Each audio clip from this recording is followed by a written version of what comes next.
Bonjour, je suis Cédric Watine d'Outils du Manager, le podcast en français qui fait de vous un meilleur manager. Loin de la théorie, nous vous apportons des conseils pratiques chaque semaine pour améliorer vraiment votre management. Sachez que désormais, vous pouvez télécharger sur notre site une version écrite de ce podcast. Je vous en dirai plus en fin d'épisode.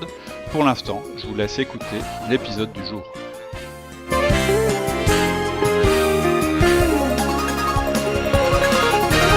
Bonjour Cédric. Bonjour Alexia.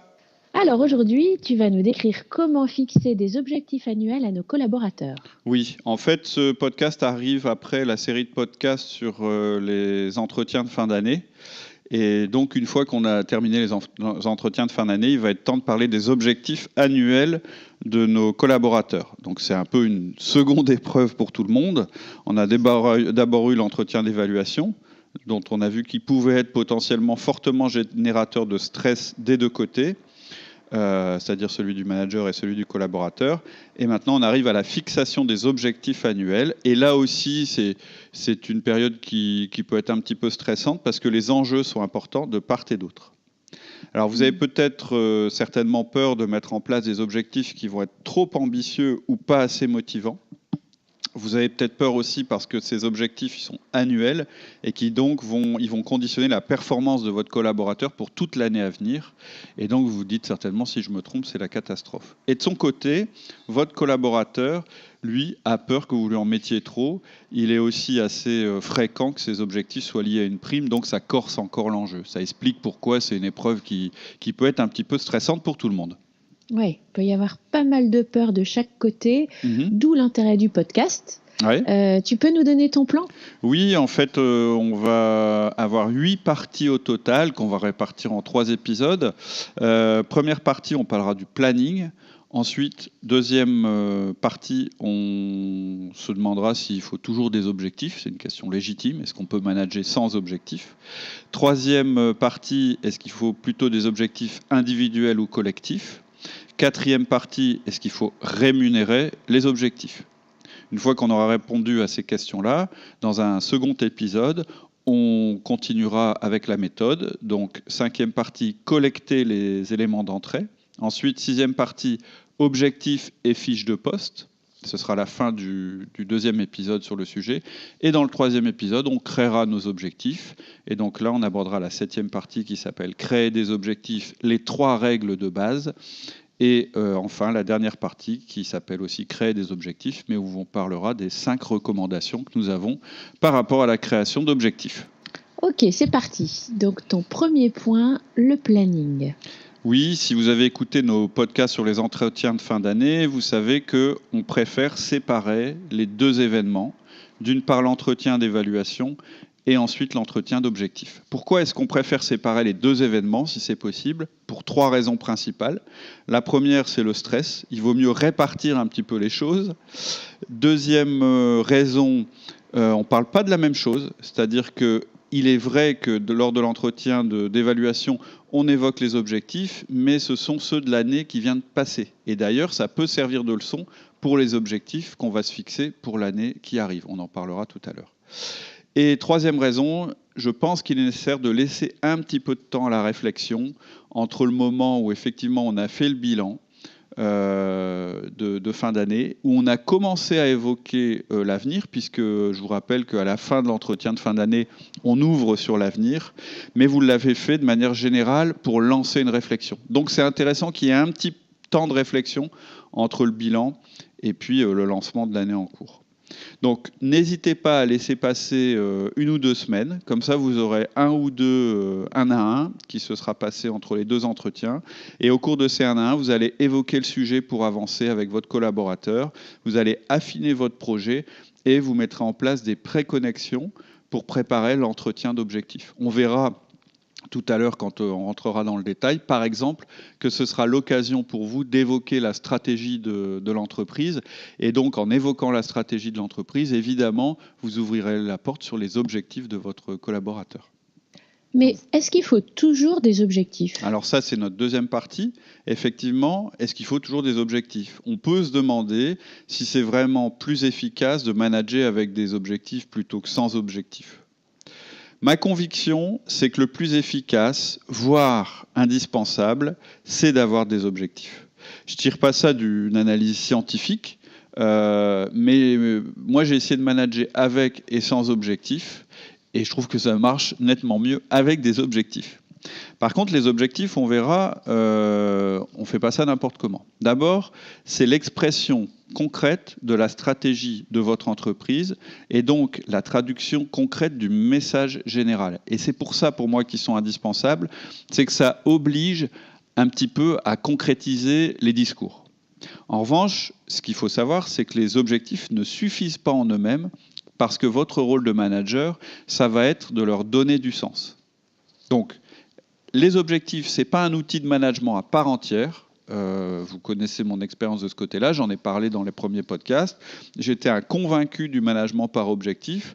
Je pensais qu'il suffisait de les donner en début d'année et puis de relever les compteurs régulièrement pour finir par un jugement final en fin d'année. Et en fait, ça ne marchait pas. C'est-à-dire qu'entre le moment où je fixais les objectifs, je les indiquais à mes collaborateurs, et puis la fin de l'année où je regardais si les objectifs avaient été remplis, souvent il s'était passé énormément de choses et finalement on n'était pas parvenu à nos résultats. Donc c'est comme ça qu'on a eu l'idée de mettre en place l'outil du manager et tous les outils que vous connaissez bien si vous nous écoutez depuis longtemps. Par contre, donc ils ne suffisent pas les objectifs. Par contre, ils renforcent votre message en le rendant tangible et en rendant la réussite, ou l'échec d'ailleurs, de votre collaborateur mesurable. Vous pouvez dire tant que vous voulez, cette année l'objectif c'est de vendre plus. Si vous ne dites pas combien est nécessaire, vous aurez beaucoup de mal à motiver les personnes, à les rassembler et à leur donner un référentiel commun. Et puis ces objectifs, ça va être de la matière autour de laquelle on va discuter à chaque fois qu'on fait des 1 à 1. Donc à chaque 1 à 1, vous allez relire les objectifs de votre collaborateur parce que vous savez qu'à un moment ou un autre, le sujet va être abordé en 1 à 1. Donc pour moi, les objectifs sont indispensables, mais ils ne sont pas suffisants. Ce qui est indispensable, c'est votre méthode de management, c'est les outils dont on parle dans l'outil du manager. Mais ils viennent en renfort en fait, de votre management. D'accord. Et tu nous recommandes plutôt des objectifs individuels ou des objectifs collectifs ? Alors, si vous avez le choix, sans hésiter, collectif. Avec le recul, je dis collectif. Pourquoi ? Parce que ça simplifie tout. On se bat tous pour la même chose. Alors, vous pouvez m'objecter que ce genre de choses, c'est un peu facile. C'est ce qu'on me dit en général. On me dit, bah ouais, mais si je mets des objectifs collectifs, les tirs au flanc, ils vont s'en tirer à bon compte, ils vont profiter du travail des autres, alors qu'en fait, ils vont moins contribuer.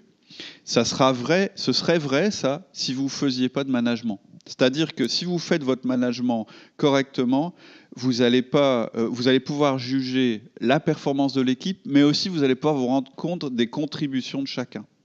Et donc, c'est l'occasion pour moi, à nouveau, de vous rappeler que le management par objectif, ce n'est pas de fixer des objectifs et de ne pas manager. On a entendu pas mal de critiques dans les médias à propos du management par objectif. En particulier, j'ai même entendu que ce serait plus efficace parfois de travailler sans objectif. J'y crois pas. En fait, c'est mal connaître la notion d'objectif. Si vous avez un objectif collectif et que vous faites vraiment du management individuel, au sens où on l'entend chez Outils du Manager, vous saurez de toute façon qui contribue et qui ne contribue pas. Donc en fait, et vous saurez adresser les bons messages aux bonnes personnes et vous saurez agir pour rétablir les situations s'il y a des déséquilibres. C'est-à-dire qu'en fait, ce n'est pas parce que vous mettez des objectifs individuels à la personne qu'elle va forcément performer individuellement. Ce qui va faire qu'elle va performer, c'est votre management, c'est comment vous allez établir une relation de travail avec elle et comment vous allez la suivre au quotidien. Par contre, l'objectif, il doit être collectif. Ça permet qu'il y ait une collaboration en fait, entre les personnes. Maintenant, il y a une limite à l'objectif collectif. Il faut que la personne se sente impliquée et partie prenante. Donc l'objectif, il ne doit pas être non plus trop loin de son quotidien. Si elle ne voit aucun lien entre ses actions quotidiennes et l'objectif, ça ne sert à rien de lui fixer cet objectif. Donc, il faut bien doser. C'est une question de curseur.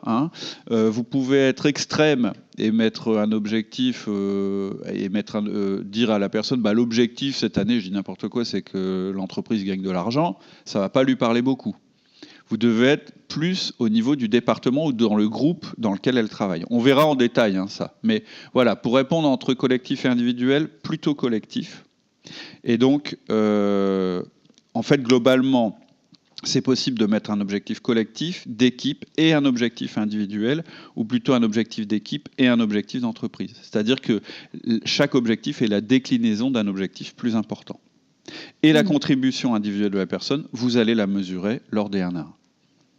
D'accord. Et est-ce que tu penses qu'il faut rémunérer sur les objectifs ? Alors, ça c'est un débat qui est plus large, qui est la question de savoir si le système de la prime individuelle est importante, c'est-à-dire significative dans le salaire de la personne, est souhaitable. Il y a beaucoup d'entreprises qui pratiquent les primes individuelles et importantes par rapport à la partie fixe. Moi, je pense que ce n'est pas une bonne source de motivation. Au contraire, pour moi, c'est un des éléments. C'est plutôt le salaire, et en particulier un salaire avec une très forte indexation sur le résultat, c'est un élément de rétention de la personne par rapport à un élément de fidélisation. Et j'ai déjà fait pas mal d'articles et de blogs là-dessus que vous pouvez voir, entre rétention et fidélisation, si vous voulez saisir la différence. Mais je dirais que globalement, si vous pouvez l'éviter, moi j'éviterais de pratiquer des primes individuelles et importantes. C'est-à-dire que c'est pas ça qui va amener une performance durable dans vos équipes. Alors ça peut paraître étonnant, hein. Je sais que j'ai déjà eu pas mal de discussions là-dessus, mais vraiment, je crois que la rémunération variable sous forme de prime, c'est pas un élément de motivation. D'ailleurs, on vous a préparé un petit florilège de fausses idées sur les primes. Alors, c'est parti. Alors, d'abord, la prime, ça oblige le collaborateur à travailler plus. Alors moi, je pense que c'est faux. Ce qui va motiver, enfin en tout cas, ce qui va faire que votre collaborateur va travailler plus, c'est votre management. C'est votre management qui va déterminer la qualité de travail de votre collaborateur. La prime, elle aura potentiellement un petit pouvoir de motivation à court terme, mais assez rapidement, c'est un pouvoir de motivation qui va se retourner contre vous. D'accord. Deuxième postulat. Ouais. En cas de contre-performance, ça baissera la masse salariale et donc la perte pour l'entreprise sera moins importante que si les salaires restaient les mêmes. Alors ça, je l'ai aussi souvent entendu et c'est ridicule parce qu'en réalité, on va prendre un exemple d'une équipe commerciale. Baisser les primes des commerciaux parce que le chiffre d'affaires baisse, ça vous rendra jamais la marge perdue. C'est une question d'échelle. Ce n'est pas du tout les mêmes ordres de grandeur. Le volume représenté par les primes par rapport au volume représenté par le chiffre d'affaires, ils n'ont rien à voir.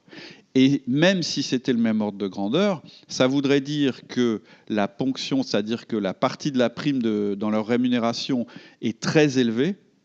Et donc, ça veut dire que quand vous allez la réduire, vous allez mettre votre collaborateur dans des difficultés très importantes, personnelles. Et donc là, vous êtes sûr qu'il sera complètement démotivé, il aura l'esprit ailleurs, et en aucun cas, il va réussir à redresser la situation dans ces conditions-là. Donc en fait, c'est là que je dis que là, pour le coup, la prime, ça va être un élément de démotivation.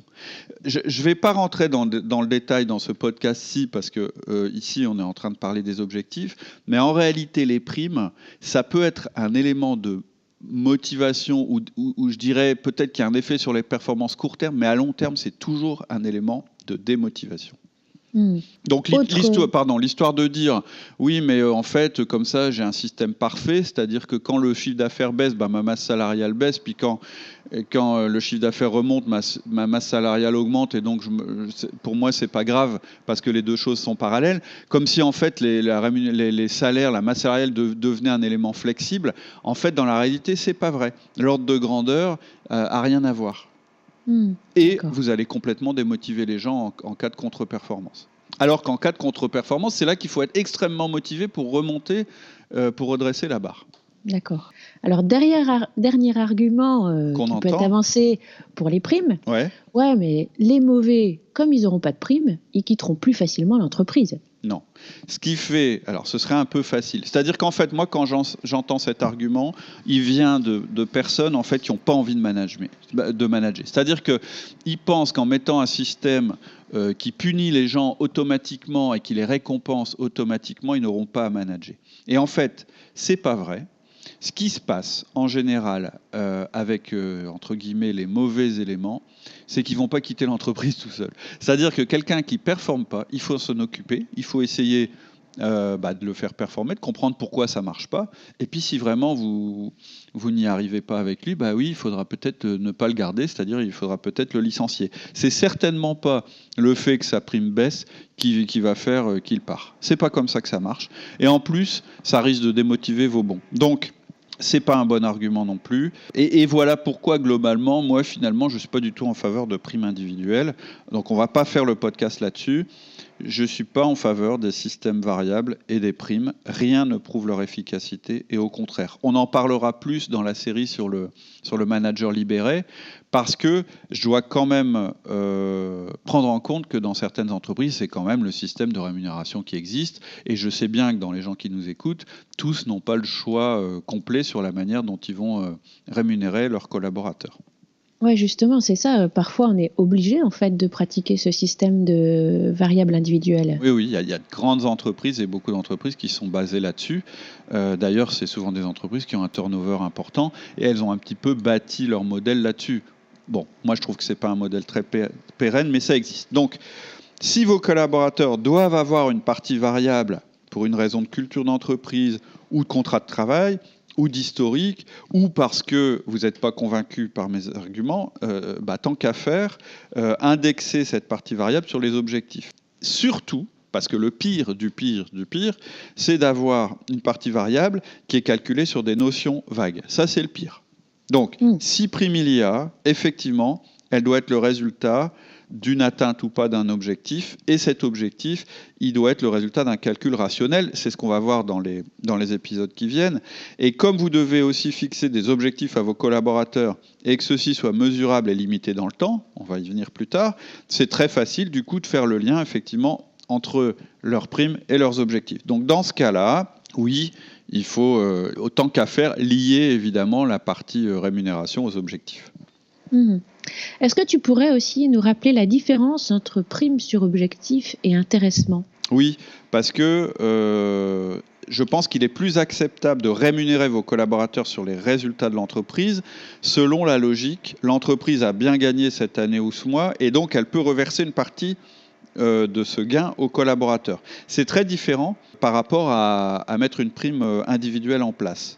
On est bien sur le résultat et pas sur l'effort, et on est bien sur du collectif et pas sur l'individuel. Et donc, tout le monde comprendra que même si la contre-performance est due au marché, l'entreprise ayant gagné moins, elle ne peut pas distribuer. Et donc, en général, cette partie, elle n'est pas très importante dans la rémunération globale du collaborateur. En général, il peut vivre avec son fixe, et je dirais que la partie intéressement, ça vient en plus. C'est une gratification en plus. Mais encore une fois, je pense que c'est pas ça qui motive les gens. En tout cas, il ne faut pas que ce soit ça qui motive les gens. En tout cas, ce que tu nous recommandes, c'est soyons collectifs si nous le pouvons. Oui, mais il se peut que vous n'ayez pas le choix pour une question de politique d'entreprise et qu'il vous faille donner des primes individualisées. Et donc, effectivement, dans ce cas-là, pour conclure cette partie, il faudra indexer cette partie variable sur la performance personnelle de la personne ou de l'équipe, mais vous pouvez aussi marier les deux, c'est-à-dire que vous pouvez aussi dire, effectivement, votre partie variable, elle sera versée si vous atteignez votre objectif individuel, mais elle ne sera versée aussi que si l'entreprise gagne de l'argent, par exemple. C'est-à-dire que l'entreprise produit du résultat, des primes sont possibles et ces primes sont affectées en fonction de la performance de chacun. Si elle ne produit pas de résultat, de toute façon, elle ne pourra pas verser de primes à chacun. C'est, je dirais, un système hybride qui peut être à peu près satisfaisant aussi. Ok. Voilà, mais globalement, vous connaissez mon opinion sur la partie variable. Je dirais que ce n'est pas parce que vous fixez des objectifs que forcément vos collaborateurs auront une partie de salaire variable. Ok, bon, écoute, maintenant que tu nous as présenté tous les préalables, la prochaine fois, dans le prochain podcast, tu passeras à la méthode de fixation des objectifs en elle-même. Tout à fait. Juste pour conclure là-dessus, donc les choses majeures qu'on vous a dites au cours de ce podcast. Le premier, c'est au niveau planning. C'est mieux de séparer l'entretien d'objectifs de l'entretien de fin d'année. Ensuite, est-ce qu'il faut toujours des objectifs ? Oui, je pense qu'il faut toujours des objectifs parce qu'ils viennent en appui de votre management et ce sont des déclinaisons de la stratégie de l'entreprise. Donc c'est important que les gens aient conscience de la stratégie de l'entreprise de manière très concrète dans leur quotidien. Ensuite, ce qu'on a dit, c'est qu'on privilégierait certainement plutôt un objectif collectif à condition qu'il fasse sens pour la personne par rapport à un objectif purement individuel. Et enfin, la question, faut-il forcément rémunérer les objectifs ? Moi, je réponds non. D'accord. Et donc, dans le prochain podcast, on commencera à collecter les éléments qui vont nous permettre de fixer les objectifs. Ok, à la semaine prochaine. À la semaine prochaine. Au revoir. Au revoir. C'est tout pour aujourd'hui. En attendant le prochain épisode, je vous invite à vous inscrire sur notre site outildumanager.com. Cela vous permettra de télécharger des documents complémentaires, de recevoir notre newsletter, de passer des tests disques en ligne et de nous poser toutes vos questions. Vous pourrez aussi télécharger la version écrite du podcast que vous venez d'écouter. Vous pouvez vous rendre directement sur la page correspondant à ce podcast et suivre le lien ou bien aller sur notre boutique en utilisant le menu. Donc rendez-vous sur outildumanager.com. À bientôt.